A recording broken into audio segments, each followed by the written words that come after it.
Hi YouTube, I'm trying something a little bit different with the filming today. I hope you like it. I'm stood up, there's no chairs, so I hope this works a little bit better for the lighting and the quality. See how I go.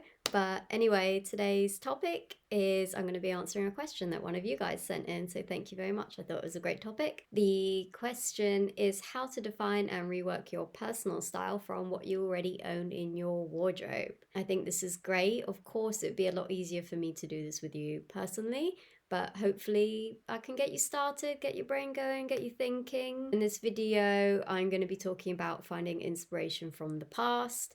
I'll be talking about how celebrities can influence us, minimalism versus maximalism, aesthetics like cottagecore, that kind of thing, and how high fashion can help you define your style without having to spend loads of money on it, give you inspiration, that kind of thing. So I hope that's of interest to you. I'm going to start off just by saying that some personal stylists like to put people in boxes, like personal style boxes. You're this, you're that, you're the other. And that's all well and good. You might be clean cut. You might have a really clear personal style. Like, you know what? I love the 70s. Everything I own is from the 70s. It's legit. It's from a charity shop. I know it's from the era. That's all I wear. Cool. Great, you're easy. Other people might not be one thing or want to be in a box. I'm going to use myself for example. My style takes inspiration a little bit from 1960s, kind of like dolly girls. I don't know if you know that kind of thing. So like the fringe and the eye makeup and some of the like cuter styles and like shift dresses I wear and that kind of thing. But also I like a little bit of 90s grunge. I like to be cute, but I like to kind of rough it up a little bit at the same time. So a little bit alternative. And I like Japanese and Korean street style. I'm kind of a little bit creative with some of my looks and some of my layering. I've always taken a lot of inspiration from there, like sort of K-pop fashion, that kind of thing. I would say my style is a cute and an edgy mix with kind of nods to the past. So lots of things can be ingredients to the style cake that is you. Someone says, what's your personal style? It doesn't have to be like I'm grunge. You can say I'm a this, a little bit of that and the other. But this is about helping you define and find what it is that makes you happy and define it for yourself, not for other people.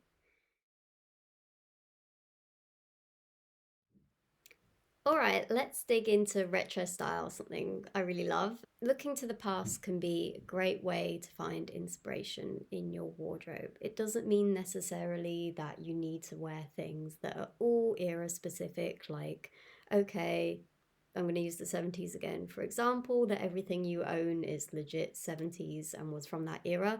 You can style modern clothes and have clothes in the style of an era which is still from high street shops, and it can be how you style it and how you work it and make it yours that really defines your own personal style. Think about what you know from past eras. You might know a lot, you might be really into history, you might know past eras from things like TV shows and movies and singers and celebrities. That's a really good starting point. If you think, you know what, I just watched this past thing, like I just watched Mad Men, for example, and that really, like, I feel it. I want to look like that somehow. Look at your wardrobe and be like, how can I style what I already have to make it work for that era? Or you're sat there and you're thinking, that looks like what I own. I am 1950s. You can style things like in the style of 1950s without actually having to add too much or buy anything or go to charity shops. Many pieces from the past are so classic that you can still buy them nowadays. You still have them nowadays. You just didn't know that actually that leather jacket comes from the rockabilly era, or you didn't know that that dark navy selvage jean that you're wearing is actually pretty 50s if you put a big roll up on it. And so look into the eras a little bit. A lot of it as well, like 1950s, for instance, if you have an hourglass body, which is like sort of same top and bottom with a quite small waist, then you're probably quite suited to 50s style. And a lot of 50s style, of course, they have their own subcultures, but a lot of it had a very specific shape. In the 1950s, everything kind of went in and out. It wasn't much oversized, that wasn't baggy. A lot of people were wearing belts to show that they had a waist, and they were either wearing a tiny pencil skirt or a kind of big hemmed wide circle skirt. And if you're looking at your wardrobe and you're like, you know what? I've got a little waist and I wear belts quite often, and I actually do have quite a lot of midi skirts. Maybe I just need to make my belt more obvious and tuck in my tops, and here you go. I'm actually pretty 1950s already. Things like how you do your makeup and how you do your hair can also add to your personal style. Maybe you already have a lot of kind of 1950s white t-shirts, black leather jacket, sports coat, the jeans, the Converse. And if you actually like did a few quiffs in your hair and added like a red lip and a little like bow or something like that, here you go. You're already pretty 1950s. So have a little research, go on rabbit holes on the internet, go to your local library. If you know anyone who's pretty of era, have a look at their photos. Explore the past because there's so much that you can get from there and it is so much more accessible than you think. If I'm saying that I'm pretty 1960s and I actually don't own anything from the 60s, the shapes that I choose, those shift dresses that gloss over the body, which are short and that kind of thing. I'm like, oh, yeah, actually, my style is quite like that. And now I go on really big Pinterest rabbit holes looking at images of like clothing patterns and celebrities and what were they wearing in the 1960s and incorporating it into my style.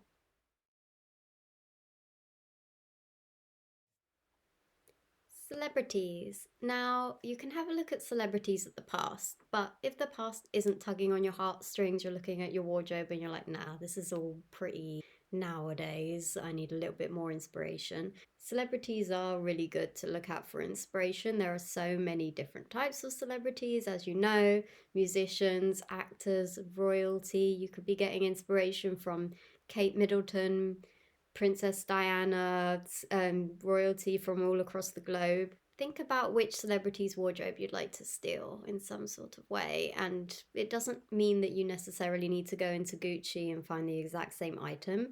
But a lot of the time, high street stores are taking inspiration from celebrities themselves and trying to make pieces for people that can't afford Gucci but want that kind of style in some kind of way.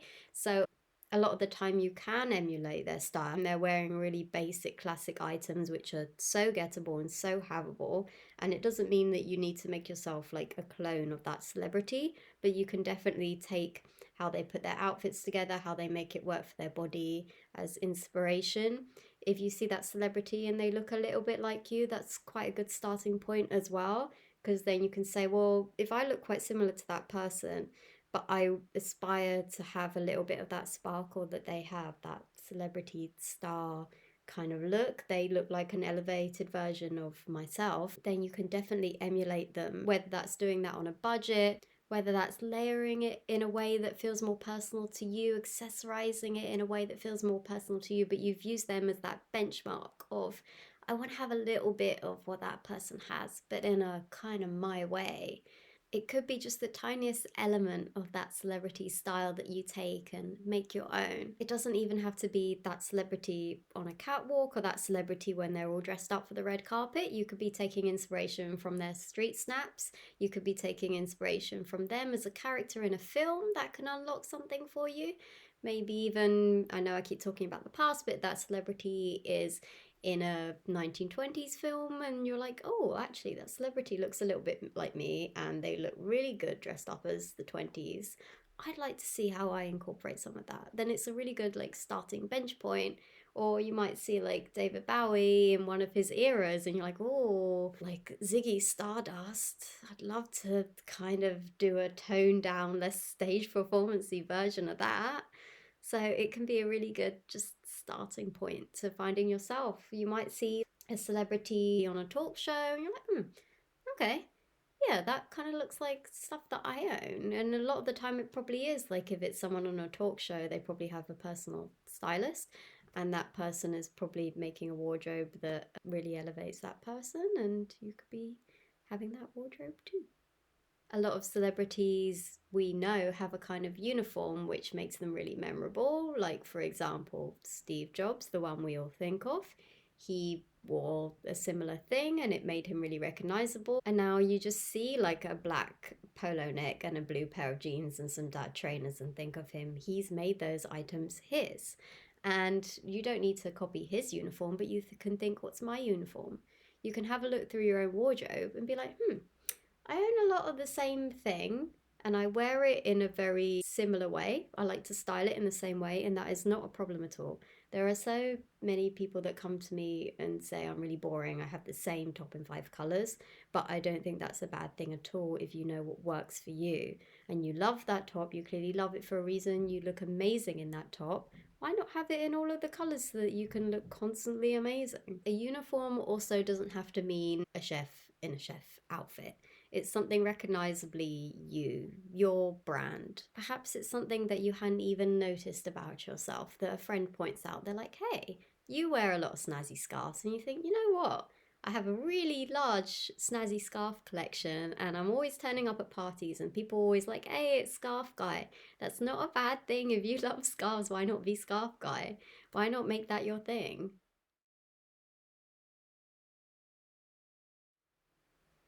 Somehow gotten even brighter. Bear with me. Next topic is aesthetics. Now, you've probably heard this phrase banded around online. People use phrases like, my style is cottage core. I have an indie aesthetic.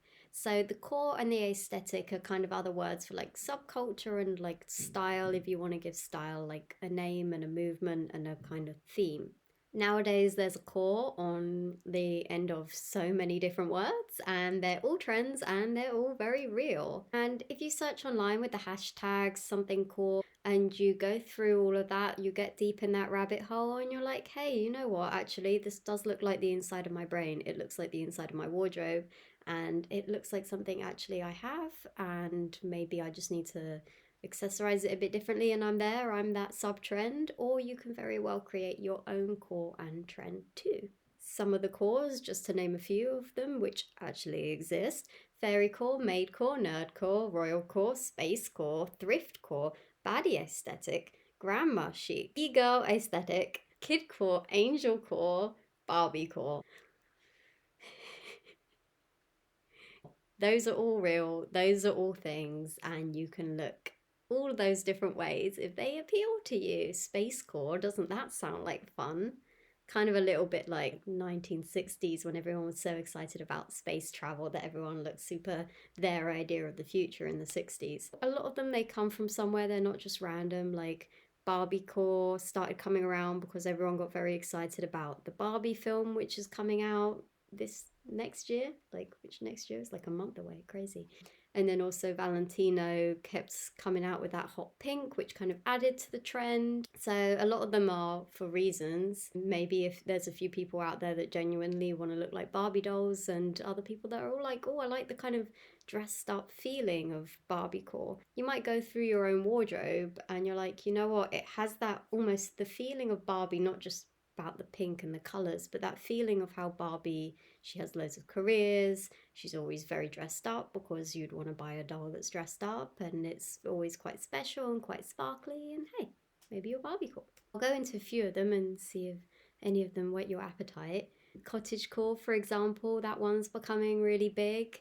If you notice that your wardrobe has a lot of florals, maybe it's got a lot of long maxi dresses that flow and would look really good photographed in a field where you're holding loads of wheat in your little straw basket with your straw hat with flowers into your long little plait, and you look like you might churn your own milk. And it's not just a summery milkmaid dress thing, it also can be taken into winter with a nice, like, chunky knit over your florals. So that's cottagecore. Really lovely one to explore if you're like, hey, yeah, I'm a country style, rustic person at heart. If your wardrobe feels very library, maybe it's kind of like classic English booksy style, a little bit preppy in the knitwear department with sweater vests and cardigans and jumpers. They're all kind of in booksy colors. Now I know books come in all range of colors, but I'm talking like old books, like browns and oranges and creams and mustards, and very, the color palette is very autumn. If you've done a color analysis with me and you're an autumn, then academia could definitely be a style that would work really well for you. And academia also can split into two. a lot of these trends will split in and get even more detailed. So if you're like, wow, academia is a big thing, where do I fit in? You can find specific ones that can feel really you as well. So you might be a light academia, and actually you prefer the creams and the kind of lighter browns and the lighter yellows, and just you love the style, you love the artsy, booksy, bow tie brown satchel bag style, but you like a lighter version. Or you might be a darker academia, which tends a little bit into the more gothic, grungy side of the booksy style. Your tweeds are a darker grey and black, and your sweater vests and blazers are that kind of darker shade. So everything is very specific, and you can find a niche that works for you. And again, a lot of these styles are so havable that we probably already own the basic items in our wardrobe, and just putting them together is what makes it that subculture. You might be going through your wardrobe and you're like, yeah, actually, my style is quite preppy and kind of booksy, and actually, a lot of the colors are kind of blacks and grays and stuff like that. So maybe it is dark academia, and I just maybe needed to lean into some of the more shirtsy, tiesy kind of thing. Oh, I've got light all over my face. So aesthetics can split into color palettes and things like that. So you might be really into the gothic style, you might be a little bit alternative, always a bit on the darker side of life, but you might have really fair kind of porcelain skin and blue eyes and blonde hair, and you love pastel colors, you just don't love being cute.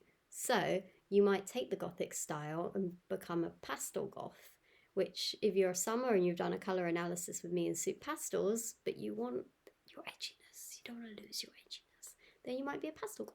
You can also have like a soft version of an aesthetic, which means that you're not full costume of an aesthetic. So you could be like a soft grunge, which means you're a little bit grungy, but you're not the full grunge. And that one's quite urban, quite everyday. Grunge is very doable. Maybe you don't play an instrument, but you kind of like that band aesthetic, but you don't want to go full grunge in your everyday life. So you might go, okay, I've got the check shirts, I've got the jeans. Maybe a little rip is enough for me. I don't want to rip the entire leg of it. And I've got some Doc Martens, and yeah, soft grunge. If you want to find out about any of the cores and aesthetics and get a little bit deeper in there, then the internet is full of stuff. Pinterest, as always, you could be on there for ages and be like, wow, okay, frog core. Didn't know that was a thing. That's me. My wardrobe is entirely green. Frog core is a thing, it's a real one. So I'm gonna keep my eye out for that next time I'm doing a wardrobe edit with someone. I'm like, wow, their wardrobe's green. Shall I tell them they're frog core? So, minimalism versus maximalism.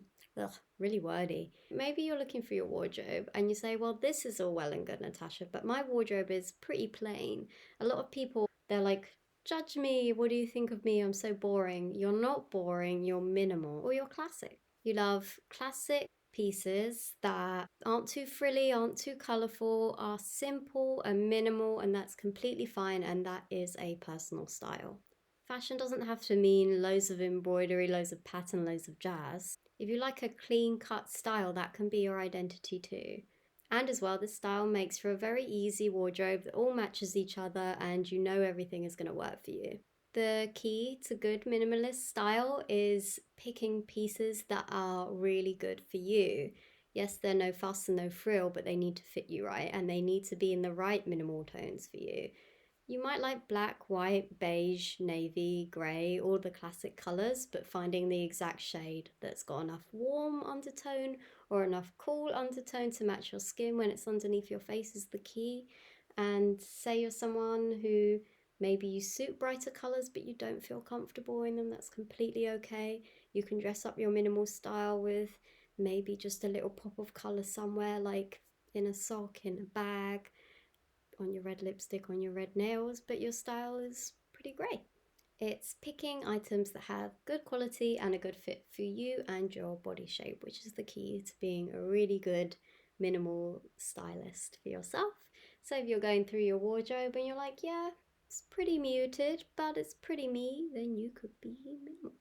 Now, on the flip of that, you might be the opposite and say, oh my God, I have everything. And that's why I'm so confused. I've got things from all different eras. They've got all sorts of patterns. I have all the accessories under the sun. Maybe you're a maximalist. Maybe you like big and bold and everything and changing your mood. And yes, that is a style too. You can be maximalist. You might be dramatic. You might like big shapes. You might like all of the colors, all the prints. Have a look and research that. You can be a maximalist in your home. Why can't you be a maximalist on your body? Maybe you're like, you know what, looking around me, my house has got all sorts of knickknacks in it. It's very colourful, it's very printed, and maybe my wardrobe can reflect that too. So let's talk high fashion. Now, I know we can't all afford to have wardrobes full of Valentino and all the labels under the sun, but the catwalks are fantastic places to get inspiration for our personal style, as designers are the ones who create trends, styles, and mood and inspire the high street which you're shopping from, really. So every collection that designers do tends to take on a different theme every season, but of course, designers always have their own personal brand that you can see throughout their runways, which is them, which is their calling card. Whatever theme of runway they're doing, it always has their own kind of vibe. For example, I'm going to use one of my favorite designers, Dolce & Gabbana. Their collections always have an Italian flavor to them, a bit of romance and a bit of femininity. Whatever theme they're doing, it usually is somehow a love letter to Italy or an aspect of Italy in some way. So it can be really good to look at your culture and where you're from for inspiration to how you dress, because really you might be looking through your wardrobe and you can see that. It might be your culture, it might be another culture that inspires you from across the globe. Maybe you keep going on holiday to this place and you feel like how they dress there is something that you would like to emulate, or you already are. You might be looking through your wardrobe and you're like, okay, this is feeling quite Italian. Dolce & Gabbana also have calling cards, a bit like how Steve Jobs has a calling card, in that they like to show off their tailoring, whether that's suits or lingerie. They tend to always have these kind of bra and high-waisted kind of underwear shapes that are in every runway, no matter what their theme for the collection is. So ask yourself, does your wardrobe have a piece that is there throughout that maybe is your piece?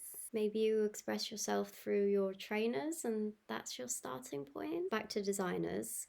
A really good place if you want to explore more into designers, not just books and the internet specifically. Vogue Runway is a really good place if you want to get a little bit deeper and you think, I've got a little bit of interest in Marc Jacobs, I'd like to delve all the way back, all the way up till now. They have pictures of every catwalk, so you can see how he's changed as a designer, but yet how he's kept his Marc Jacobs feel. You can do a deep dive and see if just a specific collection, maybe it's like Prada from 2004, has your vibe and is your wardrobe. Perhaps a specific collection summarizes you. Of course, there's being the kind of vibe of a muse of a designer and of the designer themselves, but there's a way of doing it with the clothes you have already. And when designers are designing, they'll make it, and then the high street will make a version of it, which you probably already own. But if you do want the designer pieces and maybe you can't afford them, you can very easily go on resale apps and get them at a cheaper price. You can go around town and maybe you're in kind of the nicer end of town and you go into a charity shop there and you see a Chanel that's been discarded by someone and you pick it up and you're like, hey, now I can live my Chanel girl dreams because Coco Chanel's my muse and that's my wardrobe and that's my vibe. We got to the end. You can see by this like new lighting. It's been a day. As always, I hope you found this video helpful. Thank you for watching. Goodbye.